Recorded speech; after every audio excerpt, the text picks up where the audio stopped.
Hello friends, welcome to all of you. I welcome you all in atomic spectroscopy. This is lecture number 5. Myself Dr. Venkatesh Gopala. In this lecture we will see the instrumentation of atomic absorption spectroscopy.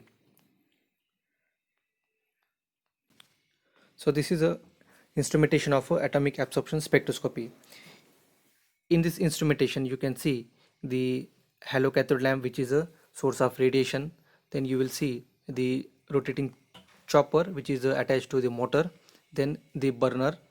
Okay, and after that you can see the prism, which is a monochromator, then the photo multiplier, which is a detector, then which is attached to the alternating AC electronic amplifier, and finally the readout device. Let's see one by one. First one is a source of radiation. So this is a source of radiation. Okay, a halocathode lamp is used as a source of radiation.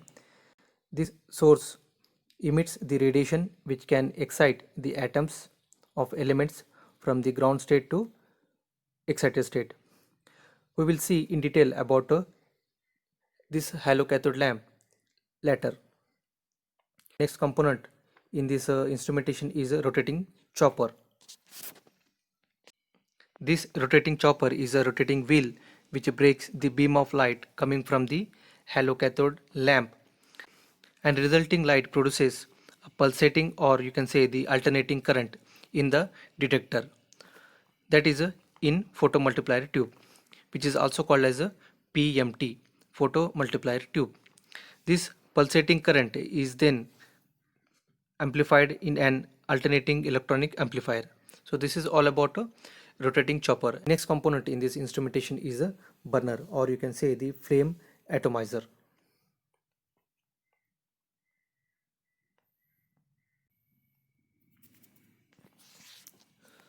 So this is a atomizer, or you can say the flame atomizer. A flame is produced by burning a fuel gas like hydrogen in the presence of an oxidant, which is usually the oxygen. The sample solution is initially converted into tiny particles, or you can say the small sized particles or droplets. This process is called as a nebulization. The sample droplets are then introduced into the flame and get converted into solid particles. These solid particles get vaporized and eventually get converted into gaseous atoms, which are then absorb the which are then absorbs their characteristic wavelength from beam which is coming from the halocathode lamp. The next component, or you can say the next part of this instrumentation, is a monochromator. So this is a monochromator, or you can say the prism. The transmitted beam which are coming from the flame, which are then enter into the monochromator, which disperses the beam into its individual wavelengths. When monochromator is rotated, these wavelengths are focused one by one on photocathode of a photomultiplier tube. The monochromator are of two types. The first one is a prism and diffracting grating. So in this instrumentation, the monochromator is used to disperse the beam into individual wavelengths one by one. So this is all about a monochromator. The next one is a photomultiplier tube, or you can say the detector. So this is a detector. Each wavelength incident on a photocathode of a PMT, that is a photomultiplier tube, produces an electric current which magnitude is proportional to the intensity of a incident light. The electric current is then amplified. Usually the intensity of a radiation corresponds to the most intense emission light of a metal is measured. For example, the copper shows the intense emission around the wavelength, that is a 224.7 nanometer. This is the wavelength which copper absorbs. This is the wavelength which the copper atom absorbs when metal sample is introduced into the flame.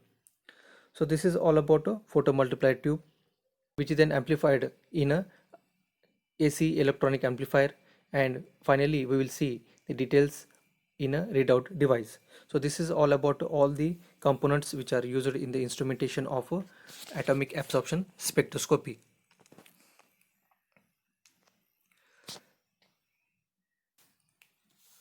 So in this atomic absorption spectroscopy, the source is coming from the halo cathode lamp, okay, which is passes through the rotating chopper into the flame, that is a burner, okay. And after the transmitted beam are entered into the prism,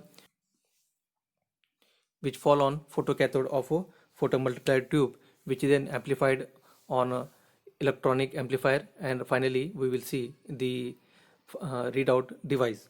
So these are the all components of a atomic absorption spectrophotometer or a spectroscopy. Now we will see detail about a halocathode lamp.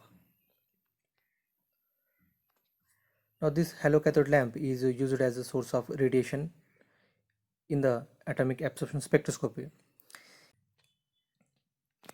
It consists of a halocathode cup, which is made up of a element under study. I repeat once again, this halocathode cup is made up of element under study. That means for analysis of a nickel atom in a sample, then we have to use the nickel lamp or nickel cathode, okay. And for analysis of aluminum, we have to use the aluminum lamp. So we can say this is one of the main limitation or drawback of this halocathode lamp. In this lamp, the cathode is protected in the glass shield. Here, the tungsten wire works as a anode. These two electrodes, that is cathode and anode, are enclosed in a glass envelope which contain neon or argon, which are inert gases at a low pressure. Using power supply, around 300 voltage is applied between these two electrodes, which results into inert gaseous atoms get ionized and positively charged ions are attracted towards the cathode. These positively charged ions are move very fastly and hit the cathode surface, which results into the removal of surface metal atoms. This process is called sputtering. So the main limitation of this halocathode lamp is that a halocathode cup is made up of the element which is under study. For example, for the analysis of aluminum or nickel, we have to use the aluminum cathode or nickel cathode as a source of lamp. Halocathode lamp is a main component or the part of instrumentation of atomic absorption spectrophotometer. In the next lecture, we will see the limitations and applications of atomic absorption spectroscopy. Also, we will see the comparison between the atomic absorption spectroscopy and flame emission spectroscopy. Thank you for watching.